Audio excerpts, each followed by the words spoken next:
Hi guys, welcome back to the People in Progress podcast, where we talk all things lifestyle, self-improvement and how to live your best life. My name is Elsa, I'm your host, and today's episode is all about self-love and self-care. And now I want to preface this by saying if you are watching video on Spotify or on YouTube, we're in a different location. We're at my desk, which way different to where I normally am, but we have a guest staying, so I'm not using the guest room to film. And I also have a cat on my lap if you see a tail. It's a bit chaotic. But this episode is coming out just before Valentine's Day, and obviously February is like the season of love. Personally, for Valentine's Day, I am planning a date with my boyfriend, but I think as well as prioritizing the people we love, we should also be prioritizing self-love in this season. I thought this would be a perfect time to list out a bunch of self-care activities and self-love ideas, sort of solo date nights to talk about, which you guys can incorporate into your monthly plans for the month of love, which is February. Okay, but let's get into the segments for today's episode. What is progressing my life at the minute? I think it has to be planning and being intentional. I spent a lot of time in January just figuring some stuff out. I've been planning out this series on my YouTube channel. If you guys are watching on YouTube, obviously you might have seen a bit of it, but it's all about sort of getting my life together and living my dream life. But the beginning of January was a really big mental health slump for me, so I've really just been trying to get back into routine and figuring out what I want my dream life to look like and how I want my life to look like. So I've been really working on planning everything out, making sure I'm just aligning everything with how I actually want things to be. So I think all that planning is paying off, and I'm really liking sort of how things are turning out. But what is holding me back? So this is a bit of a weird one because this is something I love, and that is getting into a creative flow state.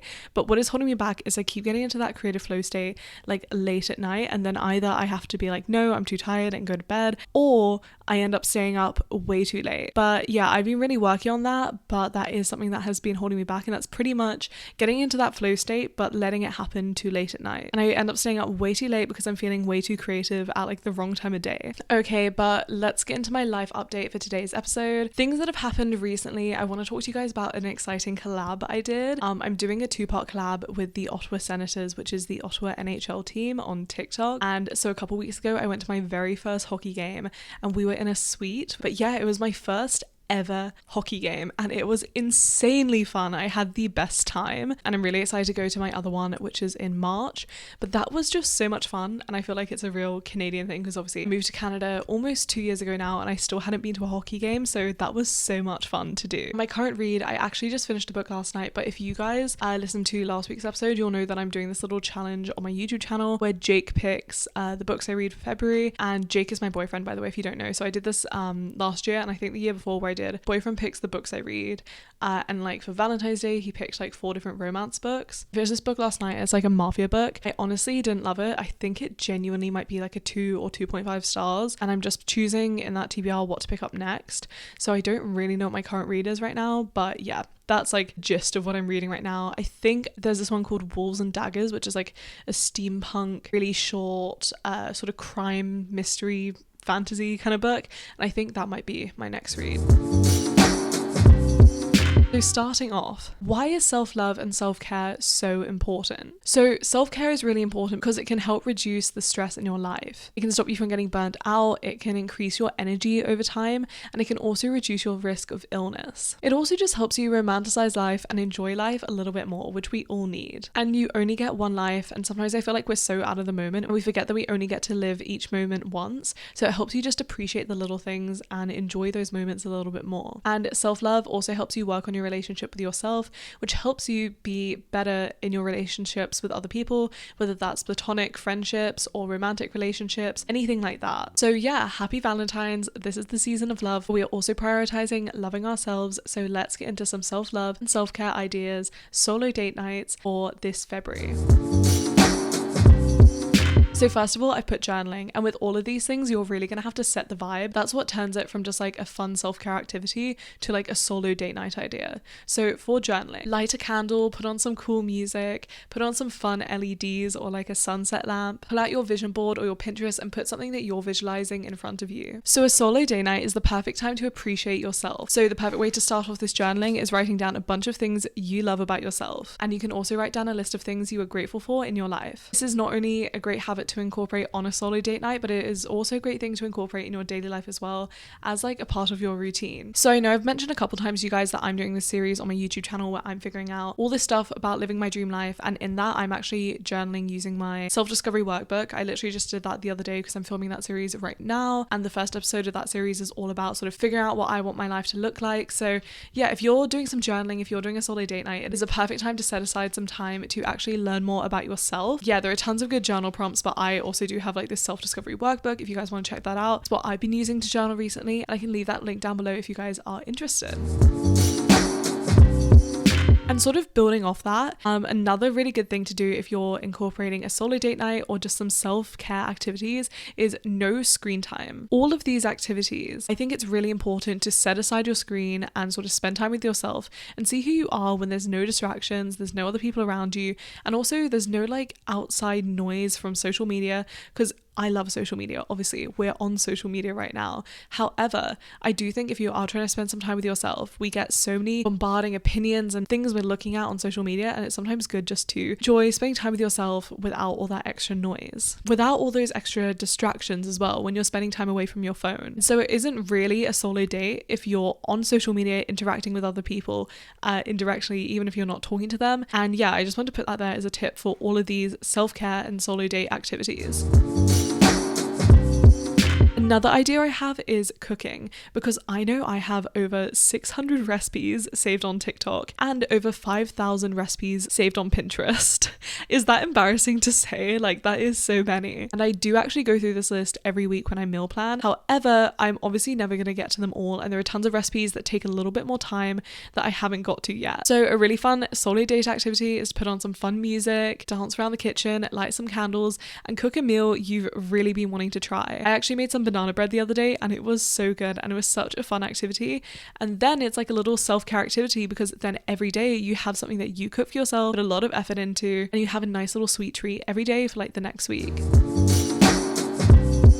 So I mentioned like putting on some music and dancing around the kitchen when you're cooking, and so I want to say that is another idea. It's just music and dance. I have this vivid memory from when I first moved out.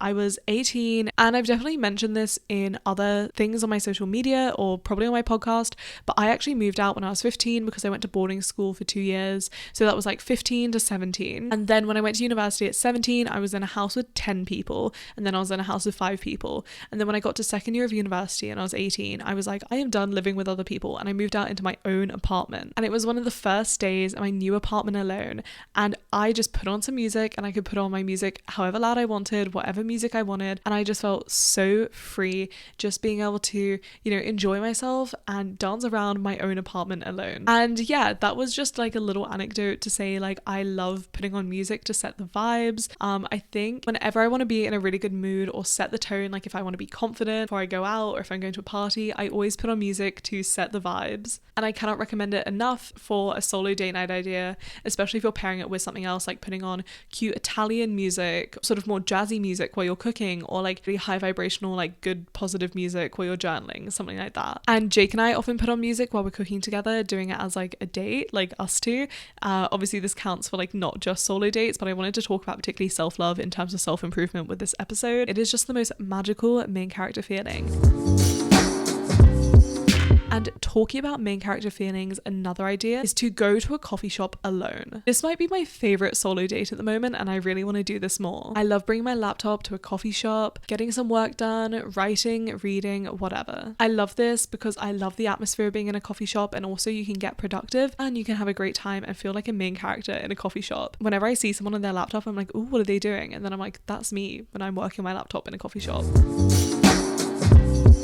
Okay, the next solo date idea is reading. I think this is a really good example of how you can turn regular things into like a self-care activity if you curate the vibes right. So set the vibes, find a playlist that suits your book. With popular books, there are so many book playlists out there, but I personally can't listen to music with lyrics while I'm reading, so I like to find atmospheric playlists, and there are tons on YouTube, Spotify, whatever. Curl up with a book on your couch, on your bed, get all cozy, have a cup of tea, light a candle, and you can also put on a face mask or do some skincare before you read and let it sit. And then just settle in and enjoy your night. It is going to be so much fun. Intentionally setting aside time to read a good book. Another idea is an at-home spa day. So you can make yourself a little self-care package, and I love this because if I have to buy something that I already have to get, like if I've run out of my moisturizer, then I can crack open the new products, and even if it's something like regular, it just makes it a little bit more fun. Or you can always get like some cute little sample things, or if you get any testers or really cheap face masks while you're out shopping as like an extra, it's really fun to use those and sort of like set aside time to enjoy them. It's also a really nice excuse to get together all your nice products that you might not use and actually pamper yourself. There's this quote which is like, stop saving the good china, and it's basically this thing, if you have like a nice dinner plates or whatever, you're waiting for the perfect time to use them, and it's like, stop waiting and use them on yourself. Enjoy the little things and romanticize your life. You can also add in some aromatherapy, which I really think sets this apart from like when you're at a proper spa than when you're at home, is the smells. So use some essential oils or light a candle. It'll make the vibes so good and perfect the atmosphere. And my last little tip is a daily habit which you can incorporate to include self-care in every single day. That is something I've really been trying to do, and I discovered in that series that I've been talking about so much. I will link the first episode down below. It's just something I've been focusing on a lot recently, and that is at night I've been trying to plan out the next day before. Plan out one thing I have to look forward to in the next day. I've recently discovered this because I have been analysing my morning and night routines a bit more because of the series I'm doing, like I said, and I really found that it made me more excited, more motivated, and happier when I wake up when I've planned out something I have to look forward to.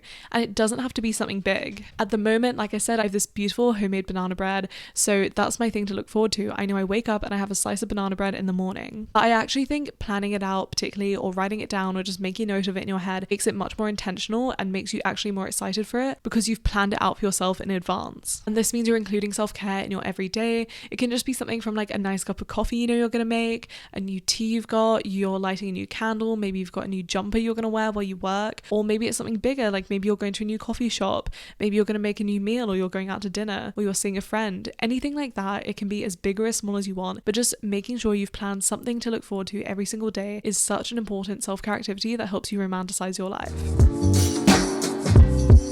So make sure to save or bookmark this episode for some solo date night and self-care ideas if you did like it. And if you did like this episode, it would mean so much if you rated this podcast a 5 stars on Apple or Spotify. Thank you so much for listening. It's been a little bit chaotic filming, but I really like the ideas in this episode, and I hope I got the message across. And I hope you guys have a good month of love and Valentine's week, and incorporate some of these solo date nights and self-care activities into your schedule. And yeah, I'll see you guys next Monday.